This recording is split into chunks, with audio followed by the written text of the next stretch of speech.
The former Searcy Hospital property in Mount Vernon. It is a sprawling complex full of history and potential, but many worry it's being left to ruin, and they want the state to do something about it, and quickly. We're going into the arsenal. Members of the Mount Vernon Historic Preservation Society, Mount Vernon Arsenal and Barrack, and the city's mayor take us inside the walls. This gate hasn't been opened in a long time. Of what most recently was the Searcy Mental Hospital, and what began as the Mount Vernon Arsenal. There are 12 buildings that were originally built by Andrew Jackson in 1830. Then President Andrew Jackson built 14 arsenals around the country, some of the nation's first military bases. Only 2 exist, one in Maine and Mount Vernon.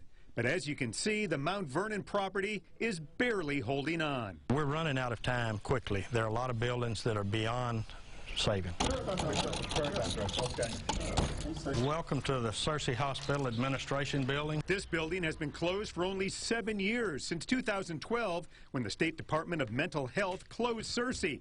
It looks like it's been closed for decades. So right here, we used to have this big wooden door. Right. And this building was once the door to a room where captured Apache warrior Geronimo was held in the late 1880s. He and several dozen Apaches had been removed from New Mexico and sent as prisoners to Alabama.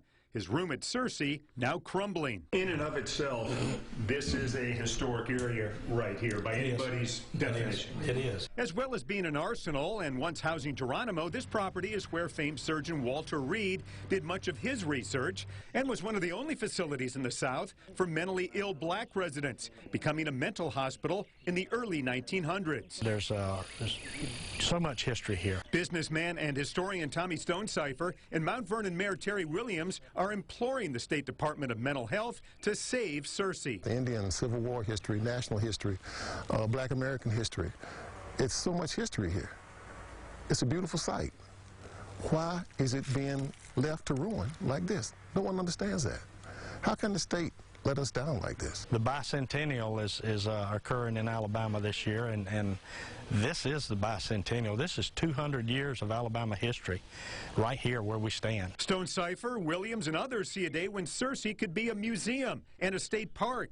Dreams that will soon be dashed, they say, if something isn't done to save the original 12 buildings. They want the state, at minimum, to secure the roofs of the buildings until funds can be raised to save them. In 1988, it would have been extremely easy to come in here and save this place.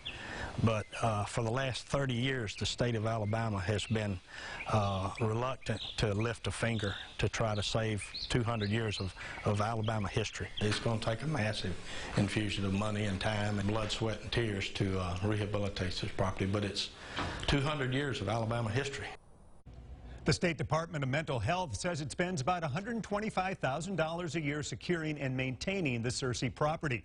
In a statement, the department said the Alabama Department of Mental Health is very attentive to the significant legacy of Searcy Hospital and the history found on its grounds. For that reason, the department continues to work with the Mount Vernon Historical Committee and the town of Mount Vernon and receive input and guidance from the Alabama Historical Commission and other interested agencies regarding the preservation and disposition of this historic site. For the full statement, go to our website, WKRG.com.